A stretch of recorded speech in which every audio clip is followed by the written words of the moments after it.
इसके अनुसार हमें एक समुच्चय x कोमा डी दूरी की समष्टि दी हुई है। उपसमुच्चय ए संवृत है यदि और केवल यदि D of A is the subset of A proof करना है। तो पहली कंडीशन हम मान के चलते हैं कि माना ए संवृत है। हमें सिद्ध करना है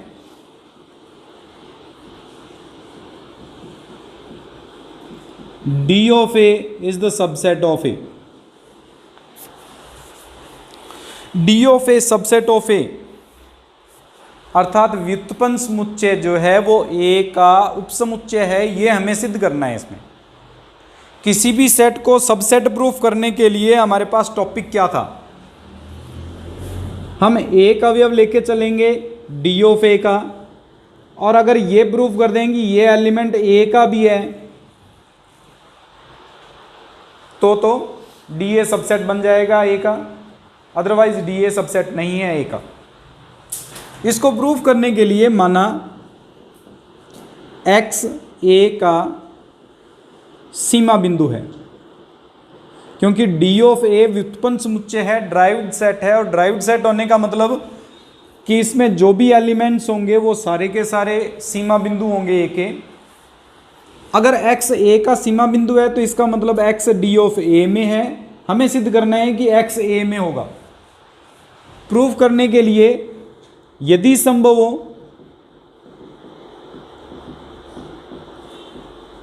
तो माना एक्स ए में नहीं है, विरोधाभास की कंडीशन से प्रूफ करेंगे, डायरेक्ट नहीं प्रूफ कर सकते हम इसको। अगर एक्स ए में नहीं है तो इसका मतलब एक्स ए डैश में होगा। ए जो है वो संवृत है, तो ए डैश जो होगा वो विवर्त होगा।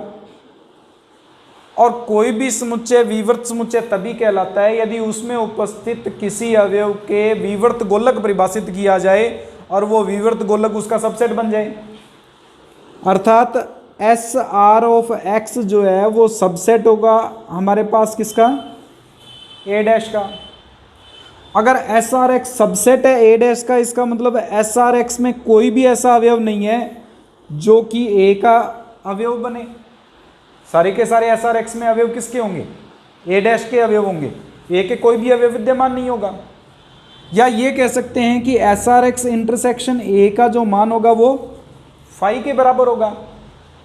लेकिन एक्स जो था वो सीमा बिंदु है। अगर एक्स सीमा बिंदु है तो कम से कम ए का कोई ना कोई अवयव तो इसमें कॉमन होना चाहिए। सीमा बिंदु की परिभाषा थी हमारी, अगर कोई ना कोई एलिमेंट कॉमन एलिमेंट बनना चाहिए था। तो ये जो हमारे पास कंडीशन बन रही है वो विरोधाभास बन रही है, जो x के सीमा बिंदु का विरोधाभास है। अतः x a से बिलोंग करेगा, d of a is the subset of a। इसका विलोम अब की बार मान के चलते हैं कि डी ऑफ ए जो है वो सबसेट है ए का, और हम प्रूफ करेंगे इसमें कि ए जो है वो संवृत है। ए को संवृत प्रूफ करने के लिए ए डैश को विवर्त प्रूफ कर दें तो ए संवृत हो जाएगा। संवृत प्रूफ करने का एक ही मेथड बताया हमें, ए डैश को विवर्त प्रूफ कीजिए, ए अपने आप किस में कन्वर्ट हो जाएगा, संवृत में। और विवर्त प्रूफ करने के लिए हमारे पास कंडीशन ये थी कि एक अवयव लेके चलें, उस अवयव के पर विवर्त गोलक को परिभाषित करें, वो विवर्त गोलक अगर उस समुच्चय का सबसेट बन जाता है तो विवर्त समुच्चय होगा। अगर विवर्त गोलक जो है वो उसका सबसेट नहीं बनता तो विवर्त गोलक यानी विवर्त समुच्चय नहीं बनेगा। तो माना x या y ले लेते हैं इस बार, y जो है वो a डैश का एलिमेंट है। अगर y a डैश का एलिमेंट है तो y जो है वो a में नहीं होगा। अगर y a में नहीं है तो y जो है वो d ऑफ a में भी नहीं होगा। अर्थात y a का सीमा बिंदु नहीं है। अगर y a का सीमा बिंदु नहीं है तो जो y है S R Y intersection A, वो फाई के इक्वल होगा, कोई कॉमन एलिमेंट नहीं आएगा। और अगर कोई कॉमन एलिमेंट नहीं आएगा तो ये तभी पॉसिबल हो सकता है जब S R Y is the subset of A dash. और अगर एस आर वाई सबसेट है ए डैश का तो ए डैश विवर्त है। ए डैश विवर्त का मतलब है कि ए संवर्त है, जो हमें प्रूफ करना था।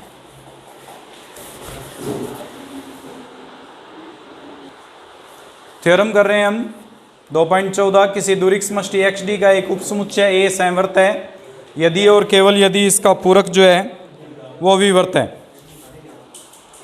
इसके अंदर हमारे पास ये प्रूफ करना है कि अगर ए संवर्त है तो ए डैश विवर्त होगा, और अगर ए डैश विवर्त है तो ए संवर्त होगा। ये हमें प्रूफ करना है इसमें। यानी कोई भी संवर्त का पूरक जो होता है वो विवर्त, और विवर्त का पूरक जो होता है वो संवर्त होता है। इसको प्रूफ करने के लिए माना ए संवर्त है, हमें सिद्ध करना है इसमें कि ए डैश विवर्त है। विवर्त कंडीशन को प्रूफ करने का मेथड, x मान के चलते हैं ए डैश का एलिमेंट। अगर हम ये प्रूव कर दें कि एस आर एक्स एक गोलक जो है x को केंद्र मानकर बनाया जाए और वो गोलक ए डैश का सबसेट बन जाए तो यह संवर्त ए डैश विवर्त हो जाएगा, अन्यथा ए डैश विवर्त नहीं है। जब भी हमें इस पूरे चैप्टर के अंदर विवर्त प्रूफ करना है किसी भी समुच्चय को, मान लो हमें बी को विवर्त समुच्चय प्रूफ करना है तो एक एलिमेंट लेके चलेंगे, इसका केंद्र मानकर एक विवर्त गोलक परिभाषित करेंगे। अगर ये विवर्त गोलक सबसेट बन जाता है बी का तो बी विवर्त है, अगर नहीं बनता तो संवर्त है। दो ही कंडीशन है हमारे पास। अब x अगर ए डैश का एलिमेंट लेके चलते हैं, इसका मतलब x ए का एलिमेंट तो नहीं है, और ए संवर्त होने के कारण x अगर ए का एलिमेंट नहीं है तो x जो है वो ए का सीमा बिंदु भी नहीं है। और अगर x सीमा बिंदु नहीं है तो इसका अर्थ है कि एक विवर्त गोलक और ए के अंदर कुछ न कोई भी कॉमन एलिमेंट नहीं आ रहा, और अगर कॉमन एलिमेंट नहीं आ रहा तो एस आर एक्स जो है वो सबसेट हो जाएगा ए डैश का, अर्थात ए डैश विवर्त समुच्चय है। एक जैसी सी थ्योरम्स लगेंगी आपको, अब ये ज़्यादा डिफरेंस नहीं आएगा। विलोम करेंगे इसका, माना ए डैश विवर्त है, अगर ए डैश को विवर्त लेके चलते हैं तो हमें सिद्ध करना है कि ए संवर्त समुच्चय है। ए को संवर्त समुच्चय सिद्ध करने के लिए एक सीमा बिंदु लेके चलते हैं, माना एक्स ए का सीमा बिंदु है। संवर्त समुच्चय की परिभाषा थी कि जितने भी सीमा बिंदु हैं वो सारे के सारे ए में ही विद्यमान हो तो वो संवर्त होता है। हमें यह सिद्ध करना है कि अगर x ए का सीमा बिंदु है तो जो x है वो a के अंदर कंटेन करना चाहिए, विद्यमान होना चाहिए। x को a से बिलोंग करता हुआ प्रूफ करने के लिए हम इसका ऑपोजिट ले लेते हैं कि माना x जो है वो a से बिलोंग नहीं करता। अगर x a से बिलोंग नहीं करता तो x a डैश में होगा। अगर x a डैश में होगा तो a डैश विवर्त होने के कारण एस आर एक्स जो होगा वो सबसेट होगा a डैश का। अगर एस आर एक्स सबसेट है ए डैश का तो S R x intersection A के अंदर हमारे पास कोई भी एलिमेंट नहीं है, और अगर कोई भी एलिमेंट नहीं है तो एक्स ए का सीमा बिंदु नहीं है। वापिस से वही कंडीशन हमारे पास, हम लेके चल रहे हैं कि ये सीमा बिंदु है, लेकिन यहाँ पे हम सिद्ध कर रहे हैं कि एक्स का सीमा बिंदु नहीं है, एक दूसरे का विरोधाभास व्यक्त कर रहे हैं। अगर विरोधाभास व्यक्त हो रहा है तो ए एक्स जो है वो ए से बिलोंग करेगा, और अगर एक्स ए से बिलोंग करेगा तो ए संवर्त समुच्चय है।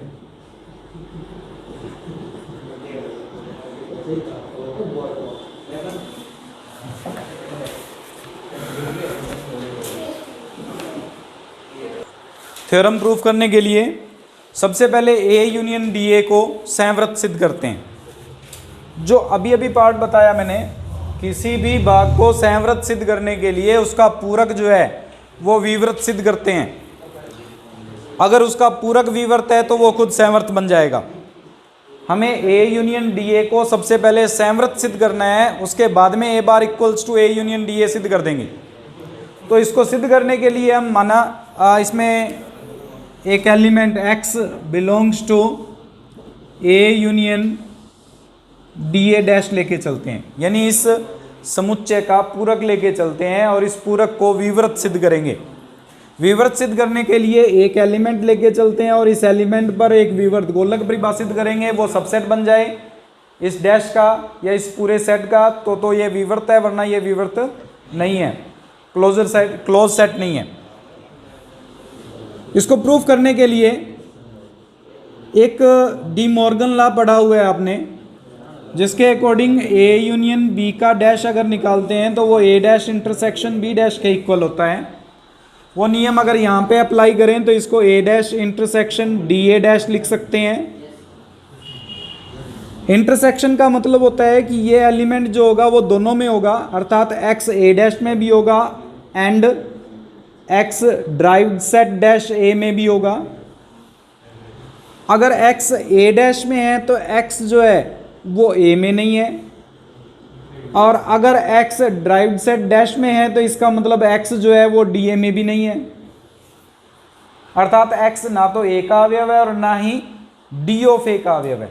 डी ऑफ ए व्युत्पन्न समुच्चय, व्युत्पन्न समुच्चय का मतलब था हमारे पास, ड्राइव्ड सेट का मतलब था सीमा बिंदुओं का समुच्चय, यानी x ना तो a का एलिमेंट है और न ही उसका सीमा बिंदु है। अगर x ना a का एलिमेंट है और ना ही उसका सीमा बिंदु है तो इसका अर्थ ये हो गया कि एस आर एक्स और a में कुछ कॉमन एलिमेंट नहीं है, तभी सीमा बिंदु नहीं है, ना ही ड्राइव्ड सेट में आ रहा। और अगर ये फाई के इक्वल है तो इसका अर्थ हो गया कि एस आर एक्स जो होगा वो सबसेट होगा ए डैश का, ए डैश में बिलोंग करेगा। अगर ये ए डैश में बिलोंग करता है तो एस आर एक्स जो होगा वो हमारे पास बिलोंग करेगा ड्राइव्ड सेट डैश ए में भी, यानी एस आर एक्स की जो एक्स को केंद्र मानकर एक विवृत गोलक परिभाषित करेंगे तो वो विवृत गोलक डी डैश ए में भी विद्यमान होगा। अगर डी डैश ए में विद्यमान है या इसका सबसेट बनेगा, सबसेट बनेगा क्योंकि डी ऑफ ए में विद्यमान नहीं है, तो इसका मतलब ड्राइव्ड सेट डैश का सबसेट बनेगा। इसका कोई भी एलिमेंट या इसके जो सामीप्य में कोई भी एलिमेंट है वो डी ऑफ ए में विद्यमान नहीं होंगे, अर्थात S R X is the subset of A dash intersection D dash of A, जिसको हम S R X is the subset of A union D A dash लिख सकते हैं। अगर इस डैश से रिलेटेड मान के चलेंगे तो A union D of A dash विवृत समुच्चय है, और अगर ये विवृत है तो A union D of A संवृत समुच्चय होगा।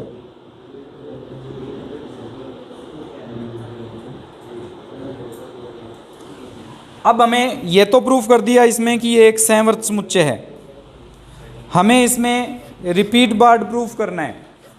रिपीटेड पार्ट में हमें क्या सिद्ध करना है इसमें कि ए यूनियन डी ऑफ ए जो है वो ए बार के बराबर है, यानी संवृत समुच्चय तो है। संवृत समुच्चय के बाद में हमें ये सिद्ध करना है कि इसका संवृक जो होगा, क्लोजर सेट जो होगा ए का, वो इसके इक्वल है।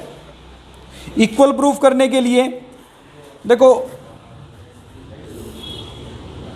ए बार क्लोज सेट होता है और ये क्लोज सेट जो होता है वो ए को कंटेन करने वाला एक क्लोज सेट होता है, तभी इसको क्लोजर सेट कहते हैं। हमने ये सिद्ध कर दिया कि ए यूनियन डी ए जो है वो संवृत समुच्चय है। अगर संवृत समुच्चय है तो इसका मतलब ए बार इसका सबसेट जरूर होगा। अगर ए बार इसका सबसेट होगा तो A bar is the subset of A union D A. ये पार्ट मैं दोबारा बता देता हूँ। ए यूनियन डी ए को हमने संवृत सिद्ध किया है।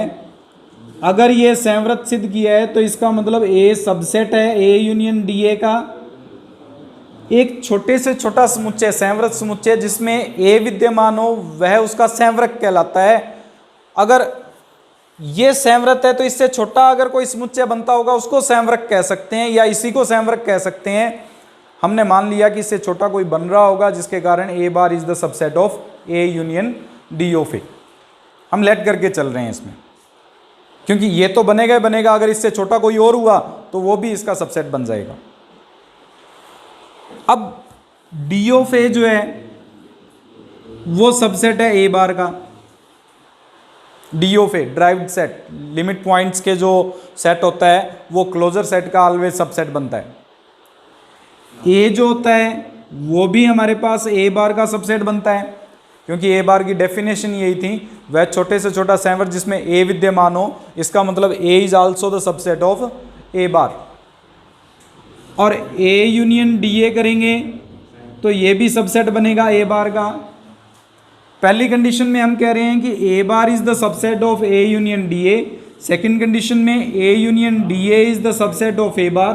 पहली और दोनों कंडीशन तभी संभव हो सकती है जब A bar is equal to A union D of A, जो इस थ्योरम में प्रूफ करना था। 2.16 थ्योरम कर रहे हैं हम। किसी दूरिक समष्टि x, d के एक उपसमुच्चय a के लिए हमें सिद्ध करना है कि a0 is the subset of A. a0 मतलब आंतरिक बिंदुओं का समुच्चय, a के आंतरिक बिंदुओं का जो समुच्चय है उसे हम a0 से व्यक्त करते हैं। तो पहला पार्ट प्रूफ करने के लिए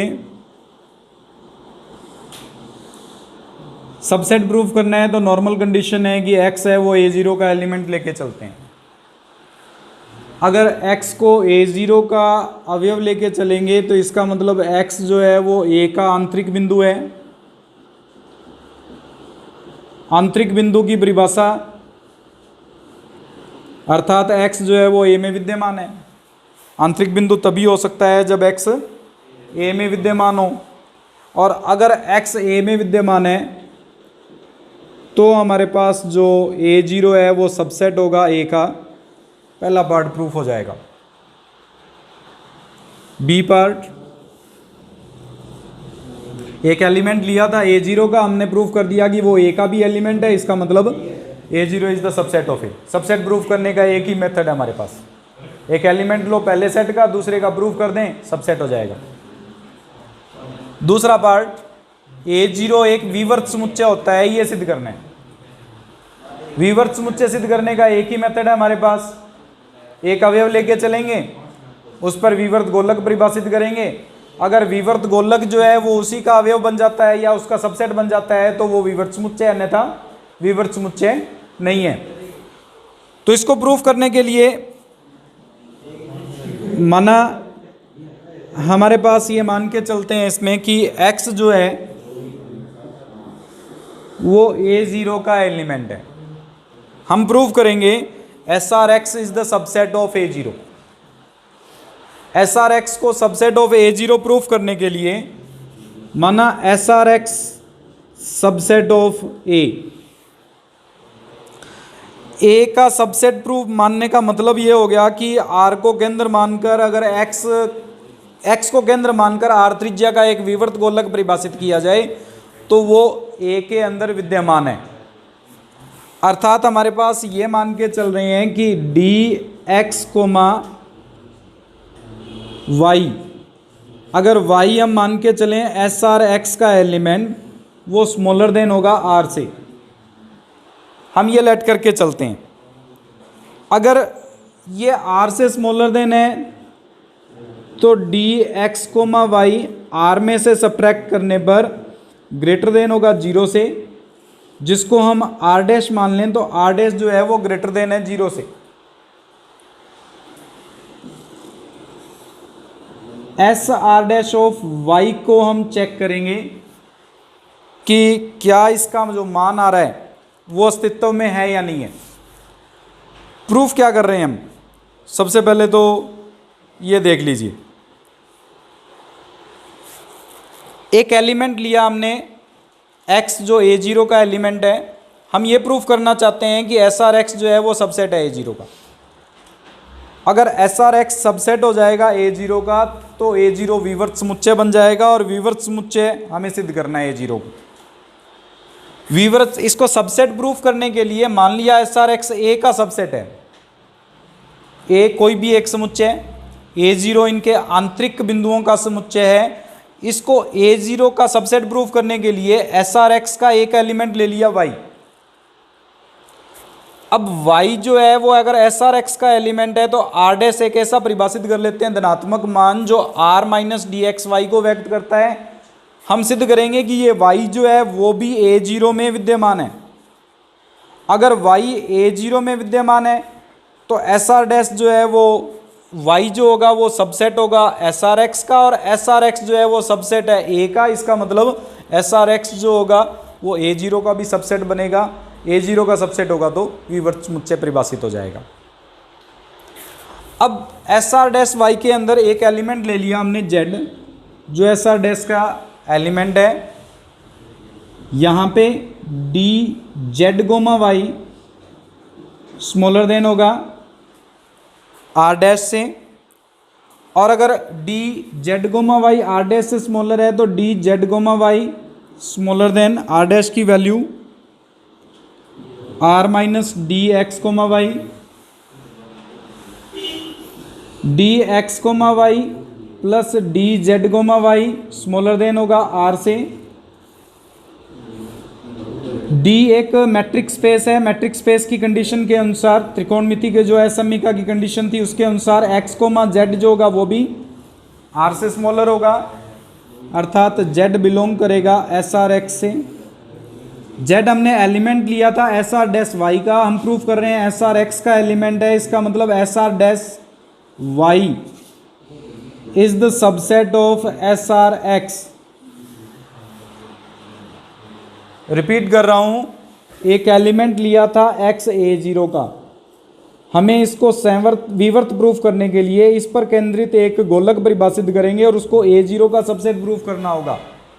इसको ए जीरो का सबसेट प्रूफ करने के लिए वाई एक एलिमेंट ले लिया हमने एस आर एक्स का, हम ये सिद्ध कर रहे हैं कि वाई जो है वो एस आर एक्स का अभ्यंतर है, यानी वाई पर केंद्रित एक विवर्त गोलक जो है वो एस आर एक्स का एलिमेंट बनता है, और एस आर एक्स जो था वो ए का सबसेट था, अर्थात एस आर एक्स जो होगा वो सबसेट होगा ए जीरो का, ए जीरो विवर्त समुच्चय होगा।